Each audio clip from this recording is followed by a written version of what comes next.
Hello बच्चों, let's see the question. The question says, with respect to graphite and diamond, which of the following statement is correct? A says graphite is harder than diamond. B says graphite has higher thermal conductivity than diamond. C is graphite has higher CC bond order than diamond. And D is none of these. तो इस question में हमसे क्या पूछा गया है कि अगर हम ग्रेफाइट और डायमंड की बात करते हैं तो इनमें से कौन सी स्टेटमेंट हमारे पास करेक्ट है. तो सबसे पहले इस क्वेश्चन को करने के लिए हमें जो की कंसेप्ट रिक्वायर्ड है that is allotropes of carbon. हमें जो एलोट्रॉप्स हैं कार्बन के डिफरेंट, उनके बारे में नॉलेज होनी चाहिए.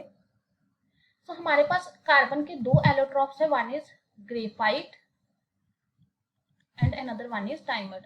सो अगर हम इनको कंपेयर करते हैं तो हमारे पास क्या होता है, अगर हम ग्रेफाइट की बात करते हैं सो ग्रेफाइट में हमारे पास जो कार्बन होते हैं दे आर sp2 हाइब्रिडाइज्ड, और डायमंड में जो हमारे पास कार्बन होते हैं वो क्या होते हैं sp3 हाइब्रिडाइज्ड. अगर हम ग्रेफाइट में कार्बन कार्बन बॉन्ड लेंथ की बात करते हैं सो दैट इज 141.5 पिकोमीटर, और डायमंड में जो हमारे पास कार्बन कार्बन बॉन्ड लेंथ होती है that is 154 picometre.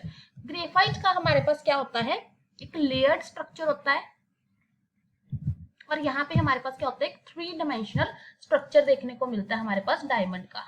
And in graphite there are weak van der Waals forces जो हमारे पास प्रेजेंट होती हैं, और हमारे पास यहाँ पे क्या होती है, स्ट्रॉन्ग कोवलेंट बॉन्ड्स प्रेजेंट होते हैं. सो अगर हम इनका एक बार स्ट्रक्चर देखें ग्रेफाइट और डायमंड का, सो यहाँ पे हम देख सकते हैं कि जो फर्स्ट स्ट्रक्चर है ये हमारे पास डायमंड है.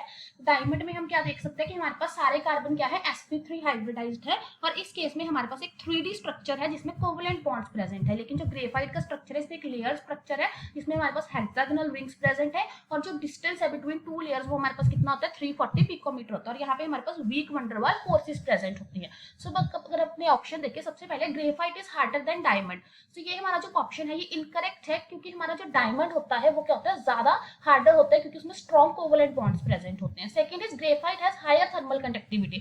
तो ये भी इनकरेक्ट स्टेटमेंट है. क्यों इनकरेक्ट है, क्योंकि जो हमारी डायमंड है उसकी जो थर्मल कंडक्टिविटी है वो ज्यादा होती है. ऐसा इसीलिए होता है क्योंकि हमारे पास डायमंड में क्या होता है, there is transfer of thermal vibrations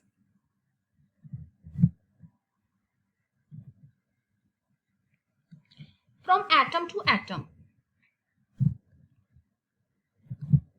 और ऐसा डायमंड में क्यों पॉसिबल हो सकता है, हो पाता है, क्योंकि हमारे पास जो डायमंड है उसका क्या होता है, कॉम्पैक्ट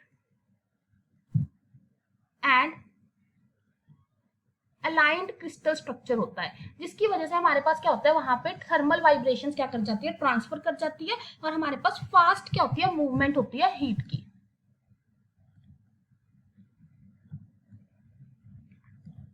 जिसकी वजह से हमारे पास क्या होगा कि जो डायमंड है उसकी थर्मल कंडक्टिविटी ज्यादा होगी. सो हमारा ऑप्शन बी भी इनकरेक्ट है. C says graphite has higher CC bond order. So अगर हम देखें हमारे पास यहाँ पे जो ग्रेफाइट है इसमें जो बॉन्ड ऑर्डर है, इसका जो हमारे पास हाइब्रिडाइजेशन थी दैट इज sp2, और sp2 का बॉन्ड ऑर्डर हमारे पास पता है हमें ज्यादा होता है किससे, sp3 हाइब्रिडाइज्ड कार्बन से. जो हमारा ऑप्शन सी है दैट इज इनकरेक्ट. और हम ये भी कह सकते हैं कि जो बॉन्ड ऑर्डर है it is inversely proportional to bond length. तो हमारी बॉन्ड लेंथ किसकी ज्यादा, डायमंड की. इट मींस डायमंड का बॉन्ड ऑर्डर हमारे पास क्या होगा, कम होगा. So option C is the correct one. Hope you find the answer. Best of luck.